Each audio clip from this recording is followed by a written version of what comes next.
The sand beneath your feet at the beach is not simply sand. Every grain you have ever let run through your fingers is a tiny fragment of mountain broken down by rivers, carried to the sea, and ground smaller and smaller by waves over thousands of years. Some of the sand on beaches today began its journey as solid granite in a mountain range that no longer exists. You have been holding pieces of ancient mountains in your hands every time you have visited the sea and never known it. Tonight, we are going to the beach, and we are going deeper than the surface. Hello there, and welcome to the Sleepy Science Facts channel. Tonight, we will be drifting into the world of beaches. Not simply the strip of sand between the water and the land, and not just a familiar image of waves breaking onto a sunny shore. We are going into all of it. The full, ancient, and deeply surprising science of one of the most dynamic, most studied, and most misunderstood environments on Earth. Beaches are not static. They are among the most restless and rapidly changing landscapes our planet produces, moving meters in a single storm, disappearing and reforming in weeks, shifting their positions over decades in ways that confound the engineers who build beside them. They are home to ecosystems of extraordinary complexity and richness, much of it invisible to anyone walking along the shore. They hold records of ancient climate in their sediments, records of earthquakes in their deposited layers, and records of sea level change stretching back tens of thousands of years. They are the meeting point of the ocean and the land, the place where the most powerful force on the surface of the earth meets the most durable, and the result of that meeting is a landscape of constant negotiation that has been going on since the first coastline formed. From the pink sand beaches of Bermuda to the black sand beaches of Iceland, from the bioluminescent shores of the Maldives that glow blue at night to the thundering surf of the world's most powerful wave environment, beaches reward curiosity with something genuinely extraordinary at every grain. If you enjoy these gentle journeys, I invite you to like, subscribe, or share a thought below. It helps others find their way here too, one sleepy soul at a time. But for now, all you need to do is relax. Let your body soften and allow your breathing to slow and allow the day to gently fade away as we explore the mysteries of beaches together. Let's begin. A beach is not a fixed feature of the landscape. It is a temporary accumulation of sediment in a state of constant motion, and the forces that move it operate on timescales from seconds to millennia simultaneously. Every wave that breaks on the beach is doing work. It is lifting sediment grains off the seafloor, carrying them towards shore, and depositing them in a position determined by the energy of the wave and the angle at which it hits the beach. Waves rarely arrive exactly perpendicular to the shoreline. They typically approach at a slight angle, and this angle causes the water washing up the beach to move diagonally, while the water washing back down moves straight down the slope under gravity. The result is a zigzag motion of sediment grains along the beach face, with each wave moving each grain slightly along the shore in a process called longshore drift. Over time, longshore drift moves enormous quantities of sediment along a coastline, transporting sand and gravel from one location to another in a river of sediment that flows parallel to the shore. The beaches that exist today at any given location are the temporary resting places of sediment that may have originated hundreds of kilometers away and will eventually end up hundreds of kilometers further along the coast. The beach you visited as a child may not be the same sand that is there now. The grains have moved on, replaced by new arrivals from further up the coast, and the grains that were there when you first saw it are somewhere else entirely. The color of the beach is determined entirely by the geological and biological history of the region around it, and the variety of beach colors found across the world is one of the most visually striking demonstrations of how different the materials that make up the Earth's surface can be. The pale white and golden beaches familiar from tropical holiday destinations are primarily composed of quartz sand, the mineral that remains when most other components of rock have weathered away, combined in tropical regions with the white calcium carbonate fragments of coral, shells, and the skeletons of marine organisms. The pink beaches of Bermuda, Harbor Island in the Bahamas, and several other tropical locations get their color from foraminifera, single-cell marine organisms with shells made of pink and red calcium carbonate, whose remains have accumulated in the shallow water and been washed onto the shore over thousands of years. The black beaches of Iceland, Hawaii, and the Canary Islands are composed of basaltic lava fragments, produced when hot lava meets the cold ocean and shatters into fine dark particles that accumulate on the shore. The green beaches of Papacolia in Hawaii are colored by olivine crystals, a green magnesium ion silicate that is one of the minerals produced when basaltic lava cools, concentrated on the beach because it is denser than most other particles and resists being carried away by the waves. The red beaches of Santorini in Greece are colored by iron-rich volcanic rock. The glass beach at Fort Bragg in California is covered in smooth, frosted sea glass, the remnants of decades of dumped bottles and jars smoothed by wave action into jewel-like pebbles. Every beach is a color sample of the geology and biology of its region, ground and sorted and presented by the ocean in a form that anyone can pick up and hold. Let your body settle more deeply now. Notice how your breathing has already slowed without you asking it to. The beach we are visiting tonight has no crowds, no noise, only the sound of very slow waves and a darkness that is entirely comfortable. Beneath the sand of any beach, hidden from every person who has ever walked across it, lies a hidden ecosystem of extraordinary complexity and richness that most people have no idea exists. The interstitial environment, the network of spaces between sand grains, is home to a community of organisms collectively called the biofauna, tiny animals that live their entire lives in the water films that coat the surfaces of sand grains and flow through the gaps between them. These organisms, typically between 1/10 of a millimeter and 1 millimeter in size, include nematode worms, copepods, tardigrades, gastrotrix, and many other groups, most of which are entirely unknown outside specialist scientific literature. A single handful of wet beach sand may contain hundreds of individual animals from dozens of species, all invisible to the naked eye, all living complete lives, reproducing, predating, and dying in a three-dimensional world defined by the geometry of sand grains. The total biomass of interstitial organisms in the world's beaches is estimated to rival the biomass of all visible beach animals combined. Below the biofauna, deeper in the sand where oxygen becomes scarce, anaerobic bacteria process organic material in chemical reactions that have been operating in beach sediments for as long as beaches have existed. The beach you walk on is not an inert surface. It is a living system, and most of its life is happening in the spaces between the grains beneath your feet. The tides that shape the daily rhythm of beach life are the product of the gravitational interaction between the Earth, the Moon, and the Sun, and the mathematics of this interaction produces tidal patterns of remarkable complexity. The Moon's gravity pulls on the ocean, creating a bulge of water on the side of the Earth facing the Moon, and a corresponding bulge on the opposite side due to the centrifugal effect of the Earth-Moon system rotating around its common center mass. As the Earth rotates beneath these bulges, most locations experience 2 high tides and 2 low tides each day. But the height of the tides varies enormously from place to place due to the shape of the ocean basins, the depth of the water, and the resonant properties of individual bays and inlets. In the open ocean, the tidal range, the difference between high and low tide, is typically less than a meter. In the Bay of Fundy in Canada, where the shape and length of the bay creates a resonance effect that amplifies the tidal wave, the tidal range can exceed 16 meters, the highest in the world. In some enclosed seas like the Mediterranean, tidal ranges are so small they are barely perceptible.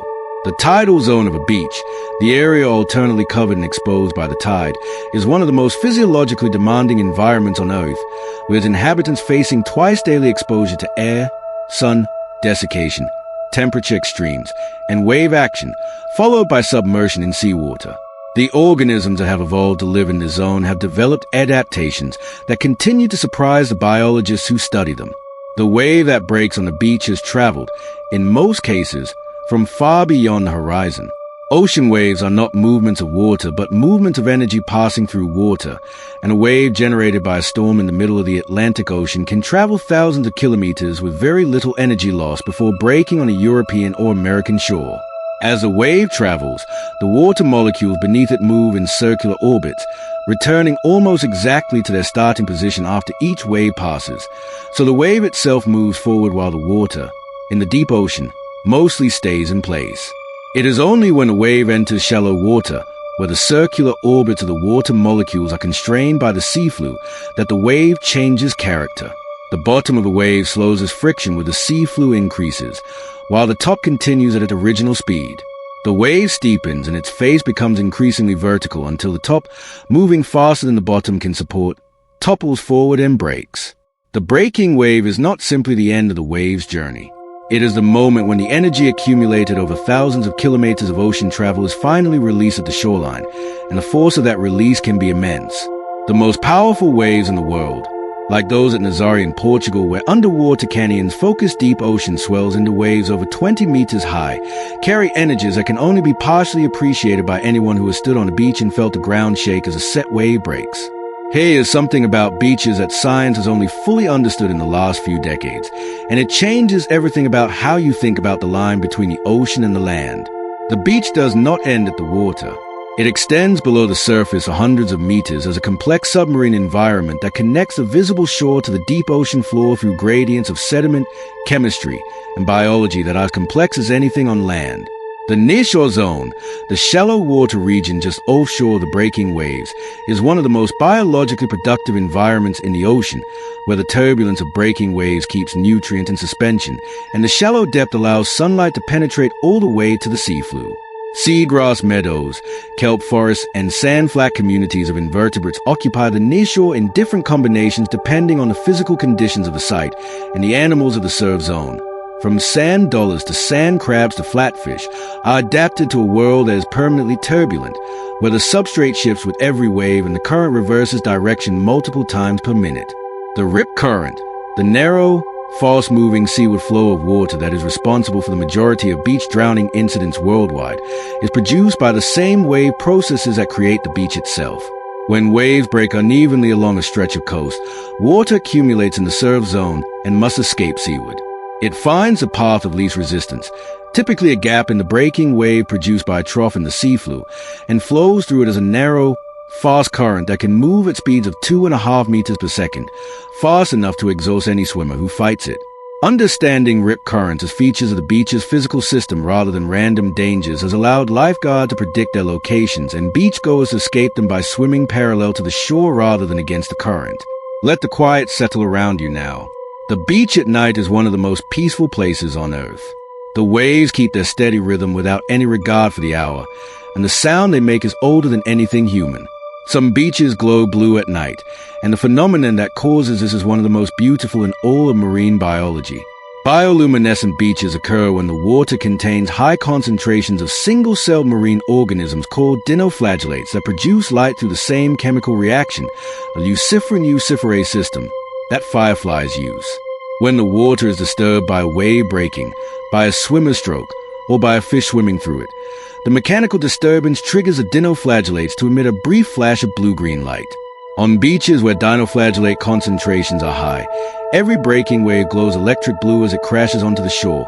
The foam it produces sparkles, and footprints left in the wet sand near the water's edge glow for a few seconds before fading. The most famous bioluminescent beaches in the world include Vadhu Island in the Maldives, Mosquito Bay in Puerto Rico, which has been protected as a nature reserve specifically to preserve its bioluminescence, and several beaches in the Maldives and Sri Lanka. The bioluminescence is brightest on warm, calm nights when the water is still and dinoflagellate concentrations are at their highest. It is not permanent. The glow depends on having the right organisms at the right concentration, which varies seasonally and can be diminished by water pollution, excessive boat traffic, or artificial light that disrupts the organism's day-night cycle.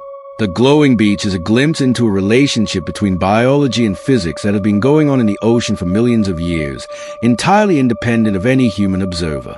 The sand dunes that form behind many beaches are not simply piles of wind-blown sand.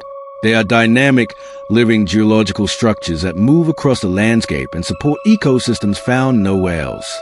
When wind blows across a dry beach, it carries sand grains by a process called saltation, in which grains are lifted briefly into the air and then bounce back to the surface, kicking up other grains as they land. This process moves sand inland from the beach and deposits it where vegetation or other obstacles slow the wind. The first plants to colonize the new sand accumulation are specialists adapted to the harsh conditions of shifting, nutrient-poor, salt-sprayed substrates, plants like marram grass in European dunes, sea oats in American Atlantic dunes, and spinifex in Australian dunes. These pioneer plants trap more sand with their stems and roots, raising the dune higher, and as the dune grows and stabilizes, more species are able to establish, building successively more complex communities as distance from the active beach face increases. Sand dunes can migrate inland at rates of several meters per year, burying roads, buildings, and forests in their path if not stabilized by vegetation management. The village of Skagen in Denmark was partially buried by migrating dunes in the 18th century, and the spire of its church remains visible above the sand as a monument to the power of wind-driven sediment transport. Dune systems are also significant freshwater reservoirs, with rainwater percolating through the sand and accumulating in a freshwater lens above a denser salt water, providing drinking water resources on many coastal islands that have no rivers or lakes. The beach is a biological zone of extraordinary intensity, and the intertidal organisms that live in it have evolved strategies for dealing with physical stress that push the limits of what biology can sustain. Barnacles, perhaps the most familiar intertidal organisms on rocky shores, cement themselves permanently to rock as young adults and then spend their lives inside a shell of interlocking calcium carbonate plates that they can close against desiccation, temperature extremes, and predators. When submerged, they extend their feathery cirri, modified legs, through the opening and beat them rhythmically to capture food particles from the water. When exposed by the tide, they retreat inside and seal themselves with a pair of opercular plates that are remarkably effective against water loss. A barnacle on a rock exposed to the summer sun at low tide may experience temperatures of 50 degrees Celsius on its surface, while a barnacle in the shade of the same rock may be 20 degrees cooler, and both will be submerged in 12 degrees seawater twice a day. The range of conditions experienced by a barnacle on an exposed rock face over the course of a single tidal cycle is broader than the range most terrestrial organisms experience in an entire year. The density of barnacles on suitable rock surfaces can be extraordinary, with individuals packed so tightly that the shape of each shell is distorted by pressure from its neighbors, producing elongated forms that are being used by researchers as measures of population density. The barnacle is not simply an uninteresting lump on a rock. It is a biological engineer that has solved one of the most demanding physical problems in the intertidal world, and solved it so successfully that it has colonized rocky shores on every coastline of every ocean on Earth. Rest here a moment. Let your breathing continue its slow rhythm. The tide is going out somewhere right now, exposing the rock that the barnacles live on, and they are sealing themselves closed one by one in the retreating water, settling in for the hours until the sea returns.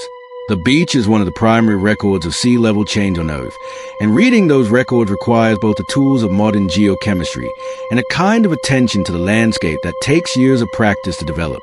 As sea level rises and falls over geological time, driven by the growth and melting of polar ice caps and by the slow movement of the ocean floor, the position of the shoreline migrates across the landscape, leaving behind a series of geological features that mark its former positions.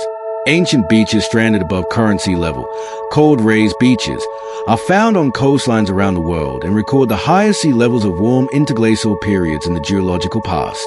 Submerged forests, visible at low tide on some British and Irish beaches when the sand temporarily shifts to reveal the stumps of trees that were growing on dry land thousands of years ago, record the lower sea levels of the last ice age, when so much water was locked in ice that global sea level was approximately 120 meters lower than today. The bones of mammoths and woolly rhinoceroses have been dredged from the floor of the North Sea, an ocean that was a landscape of rivers and forests 20,000 years ago, roamed by animals that humans hunted. The beach is not simply the edge of the ocean at this moment. It is the most recent position of a boundary that has been moving back and forth across this landscape for millions of years, and the sediments beneath it hold a record of every position it has ever occupied. Sea turtles have been returning to the same beaches to lay their egg for over 100 million years, and the navigation they use to find those beaches across thousands of kilometers of open ocean involves a form of memory and geomagnetic sensitivity that researchers are still working to fully understand. Female loggerhead sea turtles hatch on a beach, enter the ocean, and spend decades at sea maturing before returning to lay their own eggs on the same beach where they were born, guided by a remembered magnetic map of their birth site that appears to be imprinted in the first days of their life as a hatchling. The accuracy of this return is astonishing. Studies of nesting loggerheads have found that females nest within tens of kilometers of their own hatching site, despite having spent 20 to 30 years at sea crossing thousands of kilometers of open ocean. The magnetic field of the Earth varies continuously in its intensity and inclination from place to place, and the specific combination of these two values at any given location forms a unique magnetic address. Turtles appear to imprint on this magnetic address as hatchlings and use it as a navigation target when returning to nest as adults. Researchers have found that nesting locations shift over time in patterns that correlate with long-term changes in the local magnetic field, as if the turtles are recalibrating their target address as a magnetic field slowly drifts. The beach where a sea turtle was born exerts a pull on it for its entire life, written in the language of magnetic fields into the nervous system of an animal that was a hatchling the size of a playing card on the night it first touched the sand.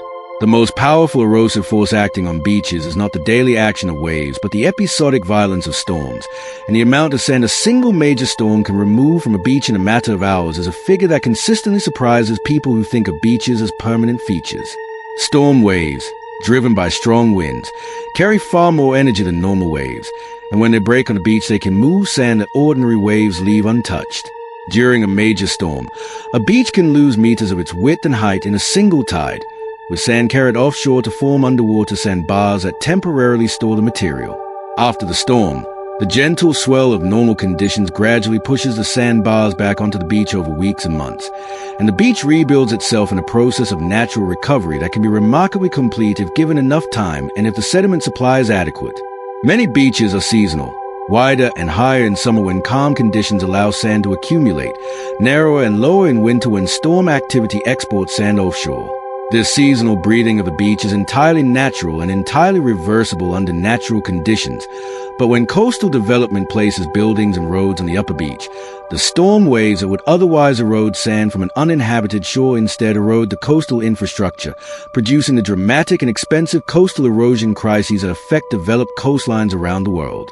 There is a small creature that lives on sandy beaches worldwide, whose role in the beach ecosystem is completely invisible to anyone walking along the shore, but whose absence would transform the beach into a completely different and far less functional environment.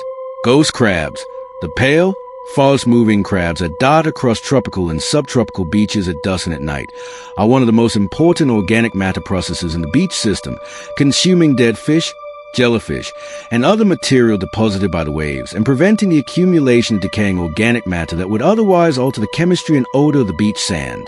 Sand hoppers, the tiny crustaceans that leap from beneath decaying seaweed when disturbed, perform a similar function in temperate beach systems, shredding and processing the organic material deposited at the strand line into form that bacteria can access more easily. The strand line itself, the line of debris deposited at the highest point of the most recent tide, is not simply rubbish to be cleared. It is a resource, a concentrated strip of organic material that supports a food web of its own, from the bacteria and fungi that begin its decomposition to the invertebrates that feed on them to the birds that pick through the strand line for invertebrates. Sanderlings, the small gray and white wading birds that run back and forth at the surf edge as if in a perpetual chase with the waves, are extracting the sandhoppers and small crustaceans that live in the wet sand of the swash zone, timing their feeding runs to the rhythm of the waves and a precision of behavior that is entirely instinctive and entirely reliable. The beach is not a clean, empty surface. It is a functioning ecosystem running at every scale from bacterial to the avian, sustained by the daily delivery of organic material from the sea. Let the room be completely quiet now. You have been listening for a long time, and your body knows it. Let your eyes stay closed. The beach at this hour is dark and calm, the water black and slow, the sand holding the warmth of the day in its upper layers while the deeper layers stay cool. Everything is exactly as it should be. Coral reefs begin at the beach and extend into the sea as some of the most biologically rich environments on Earth, and the beaches of tropical coastlines are inseparable from the reef systems that both protect them and are fed by them. Coral sand beaches are made primarily from the calcium carbonate skeletons of corals, broken down by waves and by the feeding activity of parrotfish, which bite off chunks of coral with their fused beak-like teeth, digest the organic material, and excrete the calcium carbonate as fine white sand. A single large parrotfish can produce hundreds of kilograms of sand per year, and a significant proportion of the white sand on tropical beaches has passed through the digestive system of a parrotfish at some point in its history. The relationship between the reef and the beach is not one way. The beach and its sand provide a buffer that protects the nearshore reef from the sediment runoff that would smother it if the beach were absent, and the reef in turn protect the beach from the full force of open ocean waves, reducing erosion and allowing the beach to maintain its position. The degradation of coral reefs by ocean warming, acidification, and overfishing has consequences that extend far beyond the reef itself, affecting the beaches that the reef supports and the coastal communities that depend on both. The whitening and death of coral reefs is visible to anyone who dives on them, but the progressive narrowing and erosion of the beaches that the reef formerly protected is felt by every coastal community in the region, often before the connection between the two phenomena is made. The sounds of the beach have been studied by acoustic ecologists, and the specific qualities of wave sounds, their frequency distribution, their irregular but rhythmic repetition, and their gradual change through the tidal cycle have measurable effects on human physiology that go beyond simple relaxation. The sound of waves breaking belongs to a category of sound sometimes called colored noise, specifically a combination of pink noise in the lower frequencies and white noise in the higher frequencies, a blend that covers a wide range of the acoustic spectrum without containing the sharp, irregular transients that the brain's auditory system flags as potential threats. Listening to wave sounds has been shown in multiple studies to reduce activity in the default mode network of the brain, the network associated with anxious self-referential thought, while increasing activity in regions associated with sensory processing and relaxed awareness. The rhythmic aspect of wave sounds, their irregular but predictable repetition, may engage neural entrainment mechanisms, gently synchronizing brainwave activity with the rhythm of the waves in a way that promotes the slower brainwave states associated with relaxation and early sleep. The beach has been a place where humans have gone to feel better for as long as humans have had beaches available to visit, and the physiological mechanisms behind this effect have been gradually identified by science over the past few decades. The ocean is not simply pleasant. It is pharmacologically active, delivering its effects through sound, light, scent, and the visual rhythm of moving water in a combination that the human nervous system responds to with a depth that suggests a very long evolutionary relationship. The future of beaches is uncertain in a way it has never been before, and the forces reshaping them operate simultaneously at the global scale of rising sea levels and at the very local scale of individual decisions about how to manage specific shorelines. Sea level is rising at a rate of approximately 3 to 4 millimeters per year globally, and this rate is accelerating. For a beach, a rise in sea level does not simply mean the water is higher. It means a wave energy is delivered high on the beach profile, which means more erosion of the upper beach and the dune systems behind it, which means the beach migrates inland if there's space for it to do so. On natural coastlines with room to migrate, beaches can adjust to moderate rates of sea level rise over centuries. On developed coastlines where buildings, roads, and seawalls occupy the space behind the beach is squeezed between the rising sea in front and the fixed infrastructure behind it, and the result, called coastal squeeze, is a progressive narrowing and eventual disappearance of the beach. Approximately 70% of the world's sandy coastlines are currently eroding, and the rate of erosion is increasing on most of them.